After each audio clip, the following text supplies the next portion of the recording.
Vamos abrir as nossas Bíblias, irmãos, por gentileza, no livro de 1 Timóteo, carta do apóstolo Paulo,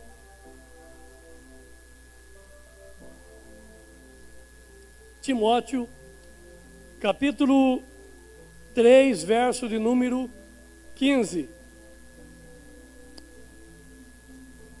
Lá no painel ele diz assim: para que, no caso de eu tardar, saibas como se deve proceder na casa de Deus, a qual é a igreja do Deus vivo, coluna e esteio da verdade. Tem uma outra versão que diz: para que, se eu tardar, como deva se comportar na casa de Deus. E fique ciente de como deve se proceder, diz a minha versão aqui na casa de Deus, que é a igreja do Deus vivo, coluna e baluarte da verdade. Então eu vou usar a versão que muitos de vocês têm aí, como se comportar na casa de Deus. Curva a sua fronte. Querido Pai Celestial, esta é a Tua palavra, e que nesse momento, ó Deus, o Senhor ministre sobre nós, que nós sejamos grande e tremendamente abençoados, impactados pelo que o Senhor vai nos ensinar nesta noite. Hoje é uma palavra doutrinária, ó Deus, de ensino de comportamento, e que o Senhor nos ajude, que essa palavra possa edificar, consolar, que ela possa trazer todos os benefícios que a igreja precisa, o corpo do Senhor aqui na terra, através dessa igreja. E nós oramos abençoando a Deus esse momento, pedindo que o Senhor trate os nossos corações, a nossa vida, e que nada nos impeça de ser tremendamente ministrados e curados e sejamos melhores a partir dessa palavra também. É o pedido que eu faço em nome de Jesus. Amém. Eu quero usar essa palavra de Paulo para a igreja de Éfeso, onde Timóteo pastoreava, como se comportar na casa de Deus. Eu quero hoje falar sobre comportamento, e é uma palavra doutrinária, e é muito importante de vez em quando nós compartilharmos uma palavra de doutrina e de ensino. Irmãos, a igreja do Senhor Jesus, ela é o melhor lugar para se estar. Eu não tenho dúvida disso. Quem sabe porque nós temos a liberdade de culto aqui no Brasil, então às vezes a gente tem algum domingo que a gente não vem na igreja, viaja ou vai para algum churrasco de amigos, porque você está tão acostumado, não vou hoje, mas vou domingo que vem. Mas se fosse tirado os cultos de nós, certamente nós iríamos achar muita falta à igreja. Então é muito bom valorizar a igreja. Hoje, por exemplo, eu achei que teríamos menos pessoas pela chuva que caiu bem no horário de vocês virem para o culto. Mas esse grupo de pessoas, a galeria aí com muita gente, é sinal de que você valoriza esse tempo, esse culto e a nossa igreja. Agora, nós temos visto, às vezes, na igreja, no geral, não estou falando apenas da nossa igreja, mas vou pregar como pastor dessa igreja, algum comportamento que ele nos deixa chateados e até entristecidos dentro da igreja.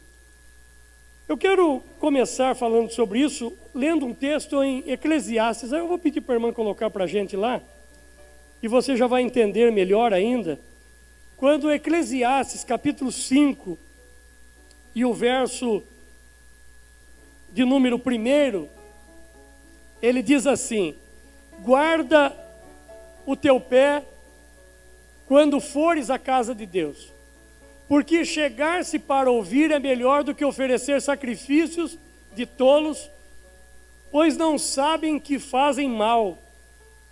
Mas o verso 2 também é interessante, que diz assim: não te precipite com a tua boca, nem o teu coração se apresse a pronunciar palavra alguma na presença de Deus. Porque Deus está no céu e tu estás sobre a terra, portanto sejam poucas as tuas palavras. é um cuidado, é um zelo. Eu sei que eu vou assustar alguns com essa palavra que eu vou dizer agora, mas esse texto ele diz assim: guarda o teu pé quando entrares na casa do Senhor. Mas eu acho que se o escritor vivesse na nossa época, ele ia aumentar esse versículo, ele iria colocar assim: guarda o teu umbigo, guarda a tua coxa, guarda os teus seios, guarda aquela perna peluda que você vem de bermuda na igreja.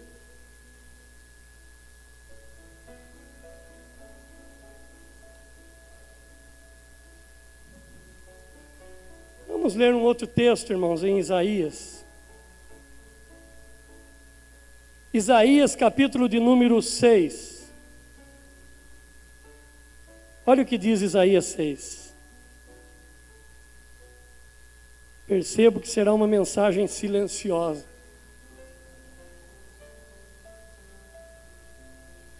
Capítulo 6.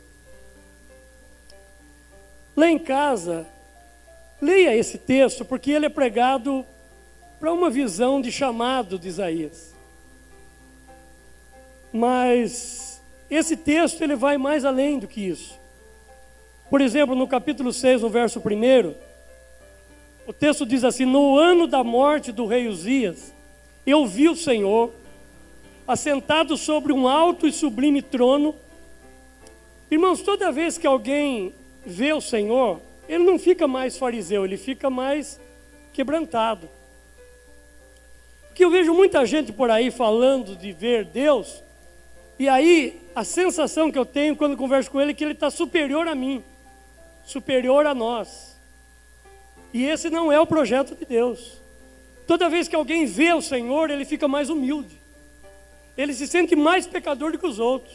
Ele tem até medo de morrer, porque ver o Senhor é algo muito sério. E por aí é o contrário, por aí parece que as pessoas estão entregando chave para todo mundo, está todo mundo tendo visão de tudo, e parece que um está mais santo que o outro, uma igreja é melhor que a outra, e esse não é o projeto de Deus. Mas o texto diz assim: e as suas abas enchiam o templo. Agora presta atenção nos serafins, verso 2. Serafins estavam por cima dele, cada um tinha 6 asas, com 2 cobriam o rosto, com 2 cobriam os seus pés, e com 2 voavam. Diante do Senhor, os serafins cobriam os pés e os rostos. Isso é sinal de reverência. Diante do Senhor, tem que haver cuidado como a gente pisa no local, o que a gente fala no local, a nossa atitude e comportamento no local. Às vezes nós entramos na igreja como entramos numa feira livre. Às vezes participamos de um culto como se estivéssemos no mercado ou num cinema. Então, quando Paulo escreve para Timóteo, aconselhando o seu filho na fé, no ministério, ele está dizendo: Timóteo, eu vou te dar uma lista de comportamento na igreja. É uma lista, inclusive, ligada ao diaconato. Quem conhece esse texto sabe que ali tem uma lista de comportamento dos bispos, falando do pastor que cuida de pastores, dos bispos e dos diáconos. É uma lista que Paulo está corrigindo a mim e ao diaconato nessa lista, ou pelo menos orientando a mim e o diaconato. Mas aí ele estende essa palavra para a igreja toda. E às vezes as pessoas entram hoje na igreja com trajes como se estivessem num campo de futebol. Eu queria que nós pensássemos sobre isso hoje. Nós não podemos ir para casa hoje sem pensar e analisar se nós estamos sendo corretos quando nos apresentamos diante de Deus. É lógico que diante de Deus eu vivo. Eu não estou diante de Deus quando estou num culto como esse, na igreja. Mas por exemplo, ontem eu estava numa formatura e eu percebi o porte das pessoas, as vestimentas das pessoas, tanto dos homens quanto das mulheres. Porque quando você vai num casamento, você põe uma melhor roupa. E quando você vai na igreja, o que tiver mais fácil, mais rápido e mais leve, mais... Será que Deus merece menos que um casamento? Quando nós somos chamados para nos apresentar diante de um juiz, quem já esteve diante do juiz, quem já foi no tribunal, sabe do que eu estou falando. Vai de bermuda lá, eu quero ver se você entra. Se o juiz se atende. O juiz não atende, por que Deus atende? Por que com Deus a gente pode fazer de qualquer jeito? Às vezes nós pensamos que, porque estamos diante de Deus e Deus é bom, estamos vivendo a época da graça, a gente pode se postar de qualquer maneira. E às vezes até pensamos, por que será que eu não tenho todas as respostas que gostaria de ter? Como que Deus está olhando a nossa postura diante dele? Como estamos vivendo diante de Deus? Como estamos andando? Qual tem sido o nosso cuidado? Vamos ler mais um texto? Põe para mim, filha, faz favor, lá em 1 Coríntios, capítulo de número 6, verso de número 20. Se você for para uma sala de emprego, eu vejo pessoas que vêm aqui, pastor, olha para mim no currículo. Aí eles dizem assim, olha, amanhã eu preciso fazer a barba direitinho, arrumar bem o cabelo, passar um perfume, não exagerado, mas pôr uma roupa, a melhor roupa que eu posso, uma roupa social, porque eu vou estar diante de uma tribuna de emprego, de uma sala de emprego. As pessoas se preparam para estar no dia a dia da vida. Mas quando vamos para a igreja, nós não pensamos assim. Será que nós não temos que inverter nosso pensamento? E pensar nessa palavra de Paulo, como devemos nos comportar na casa de Deus? Esse texto diz assim, porque fostes comprados por preço. Irmão, não vou pedir para você dizer para o outro, que eu vou dizer, diga para você mesmo, diga assim, eu fui comprado por preço. Diga assim, eu tenho valor. Aí o texto diz o quê? Glorificai, pois, a Deus no vosso corpo. Como estamos apresentando o nosso corpo? Como que ele está sendo apresentado diante de Deus, diante de um culto, diante de um tempo em que a gente... Uma das canções que foi cantada aqui hoje, que mexeu com vocês, foi que falou que Deus é santo. Mas se ele é santo, como nós estamos entrando diante da santidade de Deus? De que forma? Qual é a postura que nós temos tido? Existem alguns comportamentos que eu gostaria de citar aqui. Às vezes nós vamos na igreja, chegamos atrasados e saímos antes de terminar. Mas as pessoas não chegam atrasadas no futebol e não saem antes de terminar. Elas não chegam atrasadas no filme e não saem antes de terminar. Elas não chegam atrasadas no emprego e não saem antes do horário. Por que nós fazemos isso com a igreja? Por que a casa de Deus tem tido um valor inferior a tudo isso que eu citei agora? E a gente diz assim, o anjo de Deus acampa ao meu redor. Quem tem anjo aí, levante a mão, só quem tem. Graças a Deus, né, irmão? A Bíblia diz, o anjo do Senhor acampa-se ao redor dos que o temem e os livra. Será que o anjo gosta de chegar atrasado no culto, irmão? Será que o anjo está lá esperando a bênção apostólica que você sai e o anjo fala assim, peraí. Ou então você vai sozinho que o anjo fala, não, eu não vou sair antes da bênção, não. Se nós temos um anjo conosco, eu penso que esse anjo tem prazer de estar na casa do Senhor. Mas nós, às vezes, celular na igreja. Às vezes, irmãos, tem lugar que eu vou e eu não sei que vai ter uma palavra lá, aí alguém fala, eu ligo meu celular, eu sei que a Bíblia está lá. Eu estou brincando aqui na igreja esses dias que agora a gente não pode dizer mais, irmãos, vamos abrir as nossas Bíblias. A gente pode dizer também, vamos ligar nossas Bíblias. Porque nós temos aparelhos hoje que a gente pode usar, graças a Deus. E eu não vejo erro de você ler a Bíblia no celular. Eu leio no celular também, em muitos lugares que eu vou. Se estava em algum lugar, alguém falou da Bíblia, eu abri ali na hora, achei o texto. Isso é bom, é uma ferramenta que a gente tem conosco. Mas depois que lê a Bíblia, irmão, não fica olhando outras coisas durante o culto. Veja bem, a maioria de nós, com algumas exceções, vem em outros cultos. A maioria vem no domingo. Então você passa uma semana toda para estar na igreja. 2 horinhas. Hoje vai dar menos de 2 horas, pelo que eu estou vendo aqui. Mas uma média de 2 horas no domingo, 1h50. Não é um tempo que a gente tem que parar e dizer, Deus, agora esse tempo é para o Senhor. Agora eu não vou olhar recado do celular, e-mail, WhatsApp. Eu estava numa tarde da bênção e eu acabei de subir, o Jairo, alguém disse assim, pai, o pastor Rocco ligou. Falei, então avisa que eu estou no altar. Era o presidente, meu presidente liga, eu atendo ele, ele é prima, eu aprendi a autoridade espiritual, eu respeito ele, liga, eu paro tudo. Jorge, para tudo, vai lá na casa, eu vou, Jorge, para tudo, vem para São Paulo, eu corro para lá. Mas eu estava no altar. Quando avisaram ele que eu estava no altar, eles disseram assim, então não tira ele do altar, o altar é prioridade. Eu não desci do altar, eu terminei a tarde da bênção para ir atender meu presidente, porque é um homem de Deus e sabe o valor do altar. Eu não trago o celular para cá, quando trago é porque eu tenho vontade de tirar umas fotos, se vocês me verem tirando foto aí. Mas fora isso, ele está lá guardado, eu vou usá-lo depois, se precisar usar, que às vezes nem precisa mais, ou durante o dia. Às vezes nós vemos pessoas caminhando pela igreja, depois de quase uma hora de louvor, de momento de orientação, de crianças que vão para o nosso culto, e tanta coisa que já aconteceu, aí vai se pregar a palavra e ainda tem gente andando. Por que nós fazemos isso? Por que nós não chegamos na casa de Deus, não nos assentamos, dizemos agora só levando aqui, na hora de levar a bênção para casa?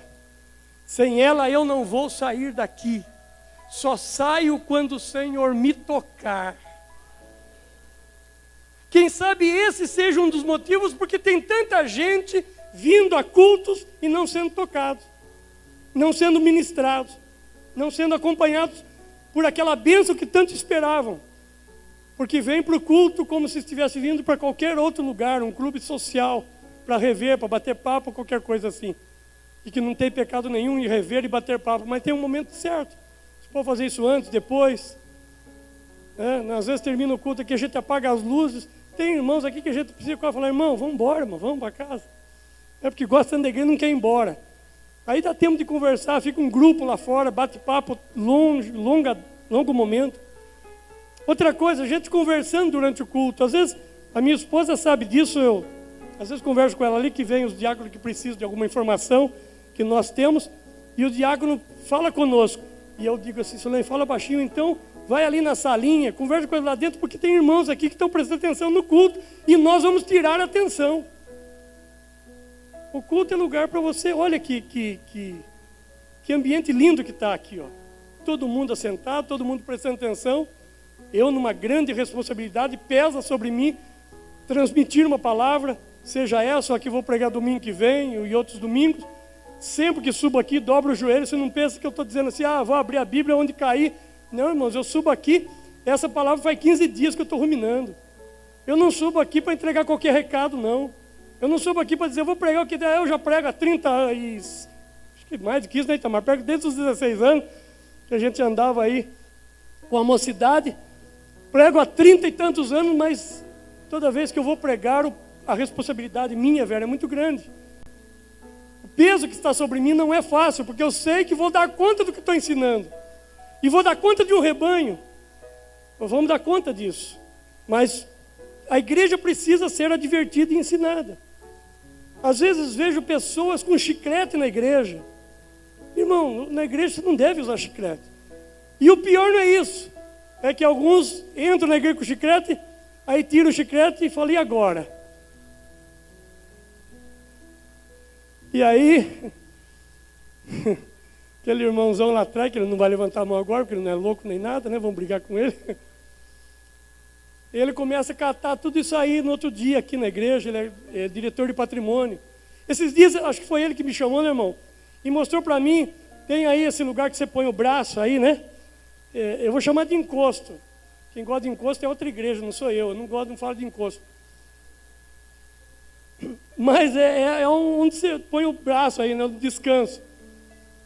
Estava tudo comido assim, irmão, que você percebe que foi posto o dedo, foi arrancado assim. E você fica pensando, meu Deus, não é possível que alguém faça isso na casa de Deus. E aí vem Paulo e diz assim, eu vou chegar aí, por enquanto estou escrevendo, mas vou chegar aí e ensinar como se deve comportar na casa de Deus. É casa de Deus, irmão. Na minha casa eu já devo me comportar bem, eu não estrago minha poltrona. Agora na casa de Deus muito mais. De maneira nenhuma. Vai no banheiro, às vezes você vê papel no chão. Esses dias não é só na igreja não, mas a igreja não deveria ser assim. Esses dias eu estava aí numa lanchonete, num dos restaurantes, depois do culto, comer uma pizza, alguma coisa assim. Eu fui no banheiro, o que tinha daquele papel toalha? Papel toalha. O lixo, irmão, ele é desse tamanho, a boca dele, ó. Aí você tem um lugarzinho para pisar assim, abre aquela boca enorme e você joga o papel toalha. O papel toalha estava em cima da boca do lixo e outro no chão. Eu falei, se alguém me ver aqui não vai acreditar. Eu peguei um por um, assim, estou contando agora, ninguém sabe, o pastor está dando risada lá que ela está sabendo agora. Peguei um por um assim, abri e joguei tudo lá dentro, limpei o banheiro do restaurante. Sabe por quê? Porque eu quero ser visto aos olhos de Deus. Ninguém viu isso. Vocês estão sabendo agora, nem o dono do restaurante sabe disso. Mas eu disse, isso não é papel correto. Isso não é coisa certa de fazer em lugar nenhum. Muito menos na igreja do Deus vivo, né? O ideal para todos nós seria chegar no culto, dobrar os joelhos, ter um tempo de oração e dizer, Deus, eu vim aqui para receber uma palavra. Eu vim aqui para prestar um culto. Eu quero ser ministrado. Eu quero que o Senhor use essa equipe de louvor, como usou hoje, por exemplo, vocês viram, né? Que louvor lindo, que adoração gostosa. Quem sabe se você não está com vontade de ajoelhar, abre a Bíblia, lê a Bíblia. Porque às vezes a gente só lê a Bíblia na igreja, né? Então leia a Bíblia. Gaste um tempo, vou fazer uma leitura aqui. Tem 10 minutos, tem 5 minutos para começar a fazer uma leitura da palavra de Deus. E aí, queridos, a hora que o culto começa, você já está mais consagrado. Você já está mais preparado espiritualmente. A hora que você levantar a mão, coisas boas vão acontecer. Nós não podemos ficar esperando vir num culto. Olha quanta gente. Não é possível que todos vão esperar apenas que o pastor esteja abastecido para dar comida. Mas nós podemos ajudar o pastor a pregar. Nós podemos ajudar o grupo de louvor a ministrar. E uma das formas é orando por eles, antes de começar o culto. Uma das formas é tendo um momento de oração e abençoando o pregador da noite. Outro comportamento que eu quero trazer aqui é comportamento na internet. Uma das coisas que entristece, esses dias eu vi alguém, que inclusive frequenta essa igreja, postando comentários indelicados, comentários chulos. E em um dado momento lá tinha até palavrão no meio. Não era da pessoa, mas era de um compartilhamento. Não combina com a gente, irmão. Quem olha para essa pessoa e sabe que ela vem à igreja, começa a pensar assim, para que ir nessa igreja? Para que servir a Deus nessa igreja? Para que ser crente? Se crente é isso, compartilha essas coisas desagradáveis na internet. Quer usar a internet? Use. Manda um versículo bíblico diariamente. Fala uma palavra de motivação, né? Como muitos irmãos fazem aqui, o irmão Paulo é um deles. A Vera sempre compartilha. Vejo vocês compartilhando palavras lindas, postando mensagens de gratidão, de adoração a Deus. Agora, problemas nossos a gente resolve entre nós. Não tem que ficar pondo na internet, ainda mais se você é um membro de igreja. Seja uma bênção. Um dia ligar, há muitos anos, faz tempo, irmão, então fica tranquilo que faz tempo. Uns 10 anos para mais. Me ligaram de uma loja, e o cara da loja perguntou assim para mim, pastor, tudo bem? Por favor, fulano de tal é membro da sua igreja? Aí eu falei, meu Deus, eu digo que é, eu digo que não é. Eu falei assim,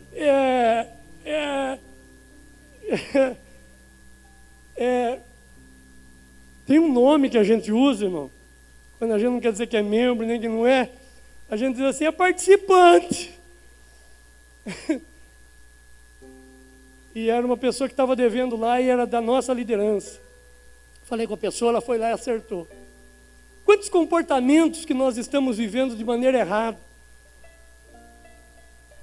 E às vezes nós queremos que Deus nos abençoe.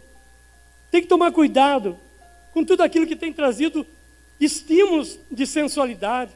As pessoas ficam lendo revistas aí, especialmente a juventude, e fica se estimulando com as revistas, com o que está na internet, com o que está no celular, na televisão. Eu já disse aqui, todo mundo sabe, eu não me conformo quando uma pessoa assiste Big Brother. Porque você não é possível que aquilo lá traga algum benefício, que isso traga algum acréscimo bom, que acrescente alguma coisa para alguém. Não tem como, irmão, aquilo lá não tem como. Você pode ver uma coisa ou outra lá que você acha que... Mas a maioria é sujeira, não presta. Novela. E aí você fica assistindo isso, você passa 1h30, 2 horas aqui no domingo, e o resto da semana assistindo 1, 2, 3 novelas. Aí você vem à noite para a igreja e diz assim: Deus, fala comigo.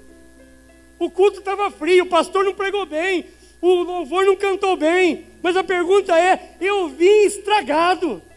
A resposta é essa: eu já vim arrebentado, eu me esvaziei a semana toda, só recebi lixo.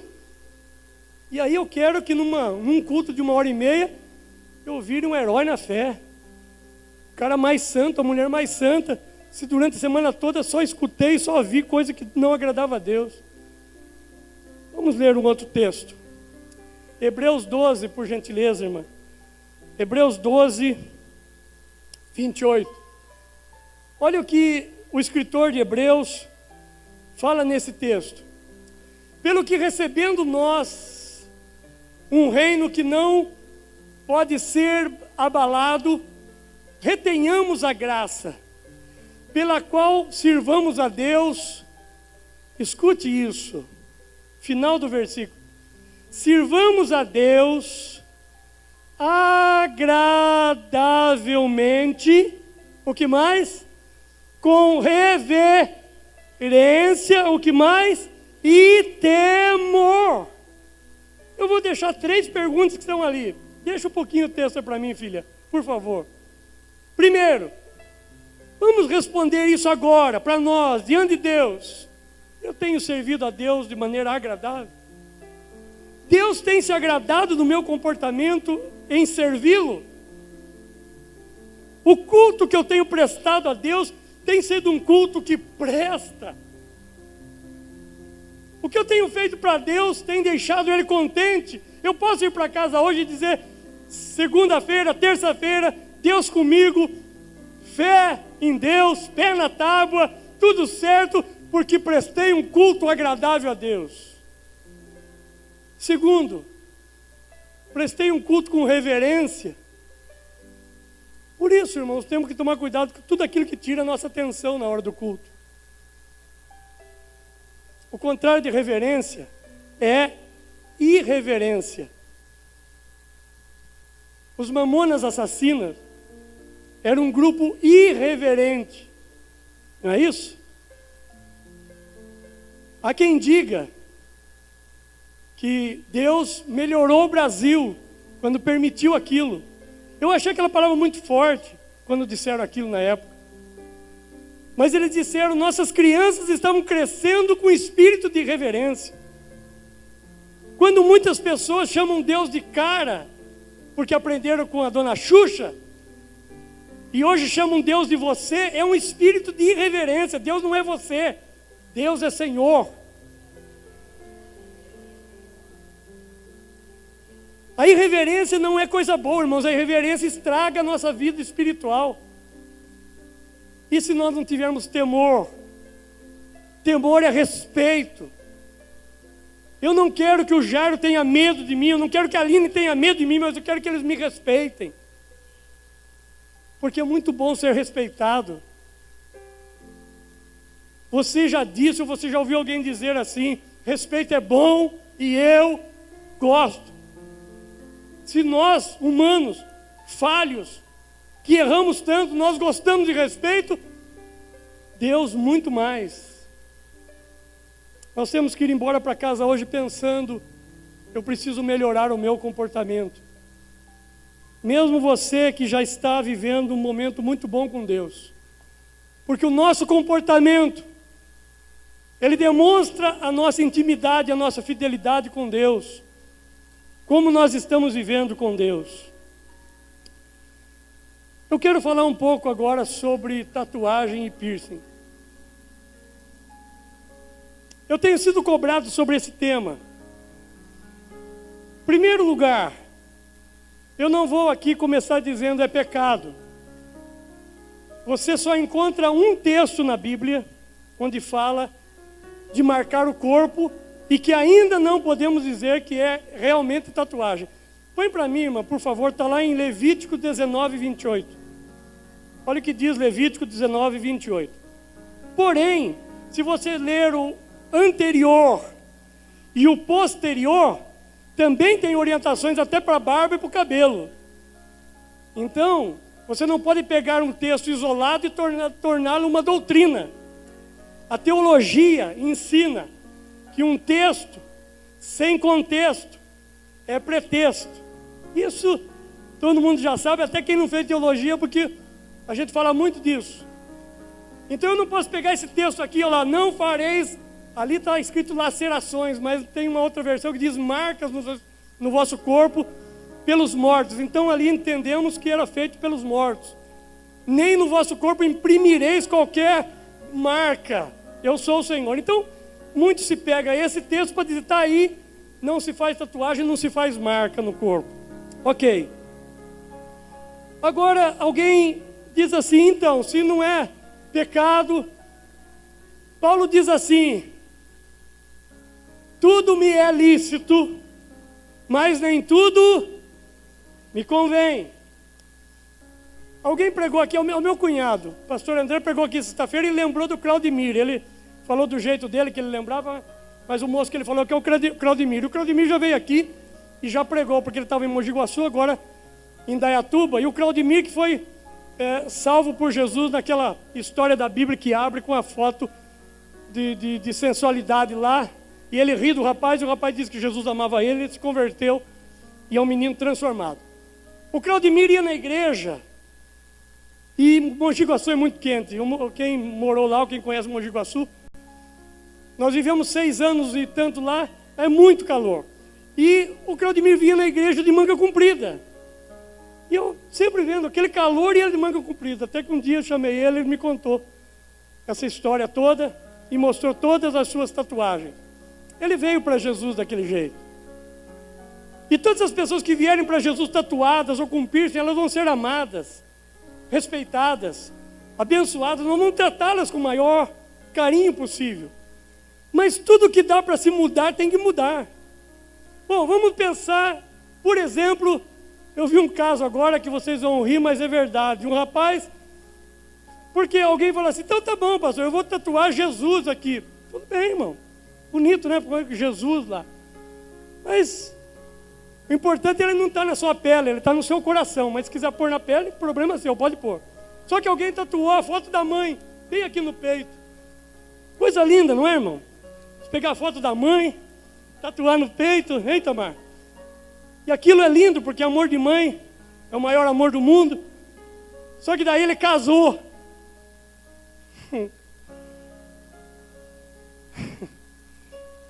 Aí você sabe que você tatua, mas daí você vai ficando mais forte, a coisa vai crescendo também, né?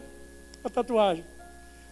Aí ele estava no momento do namoro com a esposa na cama, e conforme ele se mexia, a esposa olhava, a sogra...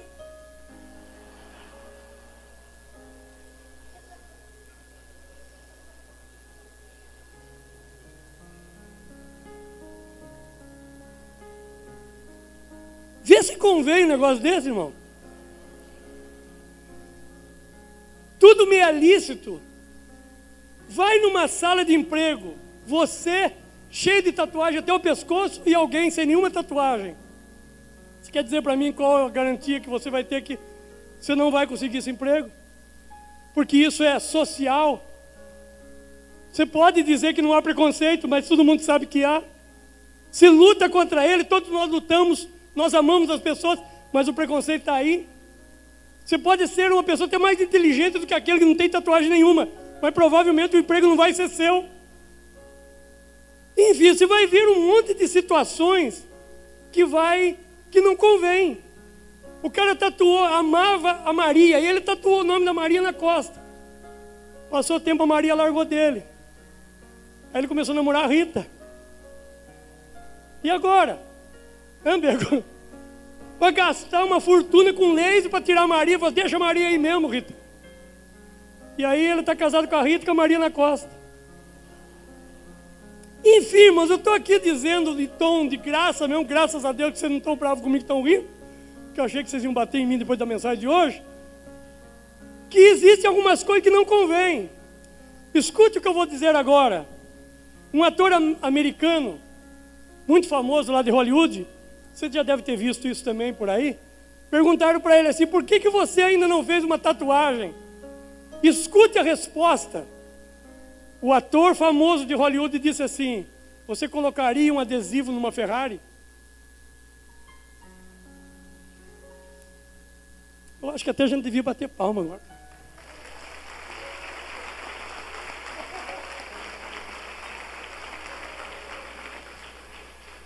Não precisa, irmão, seja lindo demais. Não põe adesivo aí. Agora, quem vem para Jesus assim, que venha.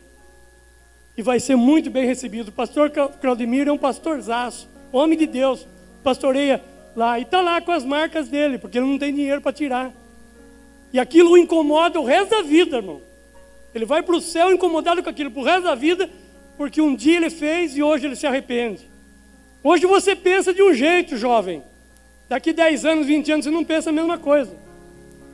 Eu vi um jovem falando na internet, ele disse assim, simplesmente, não é porque é pecado, não é porque Deus está proibindo, minha mãe não gosta, pela minha mãe eu não faço. Se você não faz pela sua mãe, pelo seu pai, muito mais faz por Deus, né? E o piercing, ele tem trazido problemas sérios. Vai estudar sobre piercing. Tem gente que teve problema de câncer. Teve gente que perdeu parte do corpo por causa disso, porque deu inflamação terrível e quase matou a pessoa. E por mais que você ache que aquilo não incomoda, mas de repente perto de algumas pessoas ela incomoda sim. Então uma pergunta que eu quero deixar agora aqui, antes de passar desse para outro assunto, é: qual é o padrão de Deus para nós? O que Deus pensa de tudo isso? Será que estamos orando antes de tomar uma decisão dessa? Ou estamos fazendo porque nós queremos fazer? Vamos ler um texto agora em Lucas. Olha o que Jesus diz em Lucas 17, versículos 1 e 2. Lucas 17, verso 1 e 2. Disse Jesus a seus discípulos, escute isso, irmãos, é impossível que não venham tropeços ou escândalos, mas ai daquele por quem vierem. Verso 2. Melhor lhe fora que se lhe pendurasse ao pescoço uma pedra de moinho, fosse lançado no mar, do que fazer tropeçar um desses pequeninos. Se aquilo desagrada alguém, se aquilo faz mal para algum irmão, eu não vou fazer. Se o meu procedimento atrapalha a comunhão da Cláudia, eu não vou fazer. Porque a minha comunhão com a Cláudia e com Deus é maior e melhor do que uma atitude que eu acho que para mim não é pecado, mas para a Cláudia é. Então eu vou evitar isso. Isso é Bíblia. Olha um outro texto em Romanos, por favor. Romanos 16. Olha, aliás, desculpa, não é Romanos 16, é 2 Coríntios 5,17. Muito conhecido. Esse é um dos mais conhecidos. Se a gente nem pusesse lá, você já conheceria. Porque se alguém está em Cristo, o que é, irmão? Nova criatura é. As coisas velhas já passaram e tudo se fez novo. Nós não somos mais velhas criaturas. Quem é nova criatura, ergue a mão e bate palma e dá glória a Deus. Aleluia!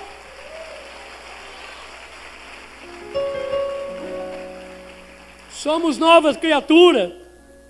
Por isso, lá no trabalho, lá na nossa casa, na faculdade, Jesus disse: vós sois a luz do mundo, o sal da terra. Mas em especial aqui na igreja, vamos olhar melhor nosso comportamento. Alguém diz assim: meu coração é que importa. Temos que tomar cuidado com isso. Aliás, às vezes eu vejo postarem aquele rapaz todo cheio de tatuagem e as pessoas dizendo: misericórdia, que isso? queima ele, Jesus e tal. Eu entendo aquela postagem. Mas não vamos usar essas postagens para achar que aquilo é certo também e pode ficar desse jeito. Se uma pessoa vindo de Jesus como esse rapaz veio, ele pode ser um lindo pregador, um homem de Deus, cheio de tatuagem. Ele veio para Jesus daquele jeito e vem como está mesmo. Mas nós que estamos no Evangelho, nós não devemos fazer nada sem antes termos certeza de que Deus está concordando com aquilo que nós estamos fazendo. Porque quando a gente diz que o nosso coração é que importa, é bom lembrar que o coração é enganoso. O coração enganou Samuel, quase que ele unge o irmão de Davi, e não Davi, quase que ele unge Eliabe. E lembre-se, doutrina não é para ser questionada, doutrina é para ser obedecida.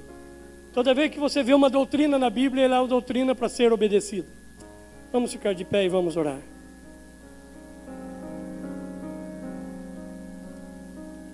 Fala com Deus.